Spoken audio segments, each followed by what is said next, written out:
You need to get to people and interrupt them and persuade them that you can help them do so. Now, the question, as you rightly asked at the start, is how do you do that?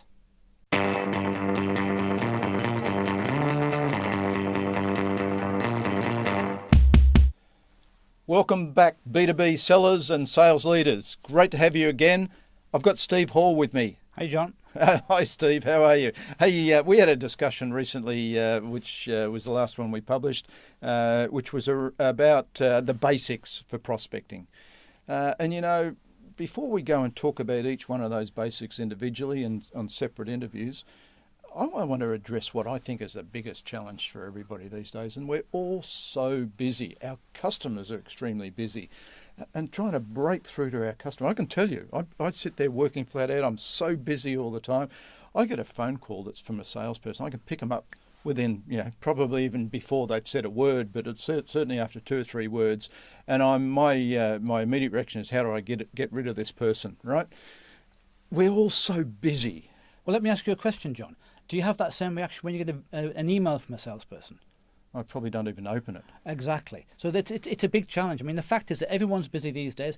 And I don't know about you, but what do I spend all my time thinking about? Myself, my customers, my business. And I think we all do that. We do that. The number one focus is our family, our colleagues, our subordinates, our bosses. We're focused on what we want to achieve, not on what other people want to sell us. And that's natural, isn't it? Natural. We're all out to we might be out to help other people, but it's all about us and our family and our company and our career and so on. That's absolutely right. So when we're calling the customer, that's what they're thinking about. They're not thinking about us and what we might be able to do to help them. And that's right. And one of the challenges I have with digital marketing is that there seems to be a perception around some people that people are out there actively looking for my content and downloading my white papers and looking at my case studies. And that might be the case once I've gone through a long process to decide that I want a particular thing, and I've woken up and said, I really need something. But what do you do when you sell a product or a service that people aren't waking up in the morning thinking, oh, I must buy one of those? And more often than not, you're actually not looking for a product service. You've got a problem, and the first thing you're not doing is looking for a product that'll fit that problem. You're looking about, how do I solve this problem? Well, if you got to the stage where you've identified the problem, you've identified a potential solution, because there are many different solutions to a problem. If you're not selling enough, you can do sales training, you can hire more salespeople, you can change your product set, you can reduce your prices, improve you can your do sales discounts. coaching. There's a heap of stuff you can do to sell more. And then once you decide that, okay, in order to sell more, I need a new analytics solution, and then you've decided how you're going to do it, and then you go out looking, a whole heap of stuff has already happened. The guy that sells sales training's lost, but he hasn't even spoken to you yet. Absolutely right. Yeah. So if you are the guy that sells sales training, you need to get to people and interrupt them and persuade them that you can help them do so. Now, the question, as you rightly asked at the start, is how do you do that? Great question. Okay, so how are we going to answer that, Steve? Well, we've already talked about knowing who to approach, which companies, okay. which people. We've talked about what they care about. Okay, now we're going to go and talk about all those things in more detail. Yes, we are. We've talked about crafting a message that will get through to them. The next challenge is, how do you get your message to them? Okay. And what are the potential ways to get a message to someone?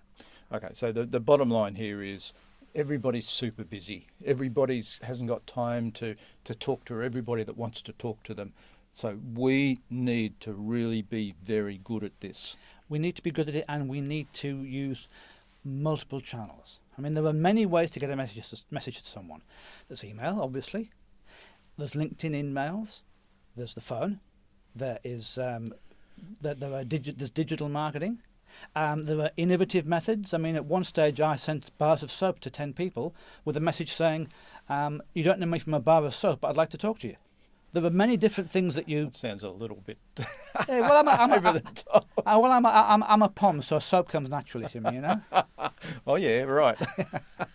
All right, look, I thought we'd have a little discussion before we started going through each step of the basics, because it really is, it's critical these days. People who think, I'll open some doors just by making one phone call or sending out a few emails or whatever. It's not going to happen.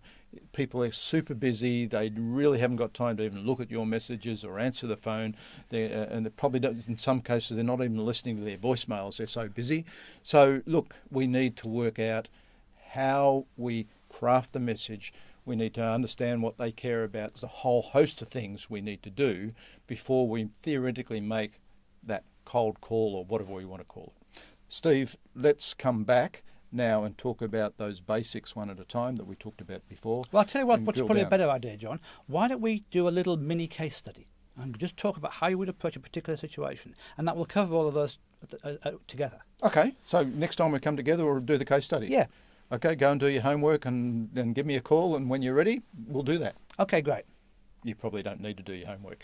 Hey guys, it's good to have Steve again with me, and hopefully you got a little bit of value out of that.